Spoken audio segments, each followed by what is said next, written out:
ગયા વર્ષ કરતા આ વર્ષે મને થોડોક વધારે ફ્લાવરિંગમાં સારું લાગે. ગયા વર્ષે આપણે 24 મણનો ઉતારો આવ્યો હતો.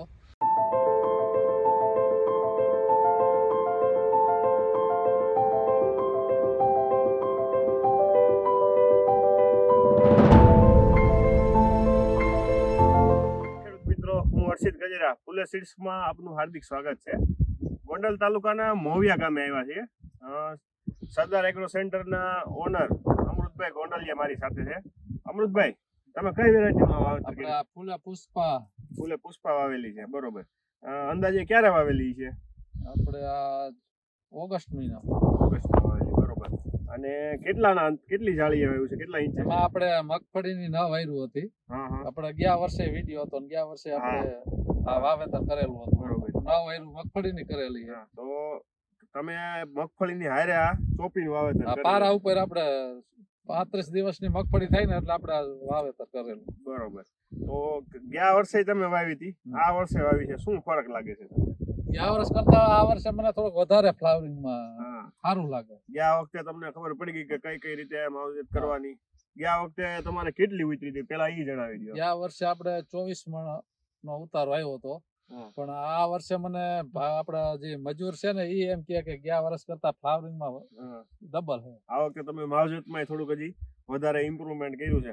ગયા વખતે તમે પછી યાર્ડમાં વેચવા ગયા હતા ત્યારે ભાવમાં શું ફરક પડ્યો ને તમે ત્યાં બધા ખેડૂતોને પૂછ્યું હોય તમને ખ્યાલ આવ્યો કે કેટલી ઉતરી હતી એવરેજ? એટલે યાર્ડમાં જયારે હું વેચવા ગયો ને ત્યારે બધા BDN 2 ને ઘણી વેરાયટી આપણે બધી કંપનીની હતી. એટલે ખેડૂતને આપણે પૂછતા કે ભાઈ તમારો ઉતારો કેવો આવ્યો, એટલે એ એમ કે 12 મણ 15 મણ 18 મણ, પણ આપણે 24 મણ થઈ હતી. 24 મણ થઈ હતી. એટલે ઈ તમે જોવો કે ગયા વખતે 12, 15, 18 જેવી હતી ત્યારે અમૃતભાઈ ને 24 મણ સુધી ઉતારો મળ્યો હતો. ઓણ 25 થી 30 જેવું એનો અંદાજ છે અને ખરેખર નીકળશે. કારણ કે જોવો તમે આ બધી ડાળીઓમાં જોવો એક હાથ સુધી આ ફ્લાવરિંગ છે અને એવું નથી કે પારું ફ્લાવરિંગ છે. બે કળી વચ્ચેનું અંતર છે ઈ પણ ઓછું હોય છે. જોવો બતાવો અમૃતભાઈ, બતાવો તો આ કેટલું. હા જોવો તમે. અને બીજું અમૃતભાઈ, આમાં એક કળીમાં આપણે કેટલી સિંગો તમારે બે? 5 થી 6 બે 6 4 થી 6. હા, અત્યારે ફ્લાવરિંગ પૂરું થવાનું, સિંગુ બંધાવાનું શરૂ થઈ ગઈ છે. જો કેમેરામેન ને જો આમાં ઓછામાં ઓછા 4 દાણા, 4-5 દાણા એક સિંગમાં થશે. 4 5 6 આમાં તો હાથ, આમાં એક ઝુમખામાં 6 હાથ સિંગુ થાય અને પાછું હજી કળિયું તો છે જ. ખેડૂતને ભલામણ કર્યા જેવી વેરાયટી. હા 100%. ખેડૂત મિત્રો, આ અમૃતભાઈની તુવેર છે ને રમેશભાઈ વાવવા રાખે છે ભાગ્ય. રમેશભાઈને પૂછીએ આટલી બધી મહેનત કરે, જો અત્યારે પંપ ખંભે છે અને ખાતર ને દવા અને માવજત કરે. ગયા વર્ષે તમે વાવી હતી ને આ વર્ષે પાછી પુષ્પા વાવી છે, કેવું લાગે છે તમને? ઓણ હારી છે, ઓણ વધારે ઉતરશે એવું લાગે? હા, ગયા વર્ષ કરતા ફ્લાવરિંગ વધારે ને જો વધારે છે. હા, જો એક હાથ સુધી ફ્લાવરિંગ લાંબુ છે અને આ કળિયું હોય એમાં તમને શું લાગે ગયા વખત કરતા વધારે આ વખતે તમે સિંગો બેહાડી છે? 4 6 8 અને એક સિંગમાં 4 થી 5 દાણા તમને જોવા મળશે. બીજું ખેડૂત મિત્રો, મેં અત્યારે હું આ પુષ્પાના અને બધી તુવેરની વેરાયટીના ફિલ્ડ જોતો નીકળું છું. આવો ઘેરો મેં ક્યાંય બીજા તાલુકામાં બીજા જિલ્લામાં જોયો નથી, કેમ કે એની માવજત બોલે અને વેરાયટીની ખાસિયત એવી છે.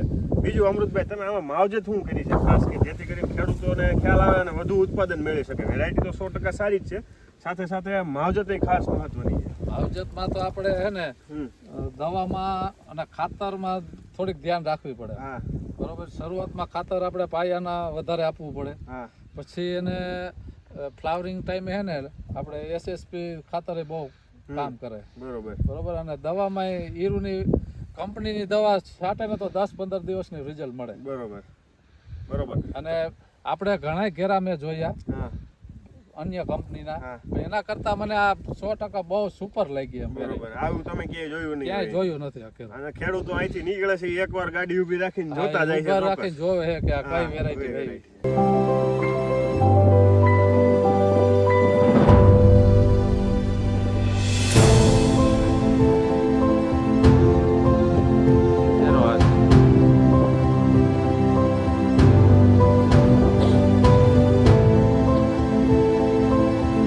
નજીકના ડીલરનું સરનામું અને કોન્ટેક્ટ નંબર મેળવવા માટે નીચે આપેલા નંબર પર સંપર્ક કરો. ધન્યવાદ.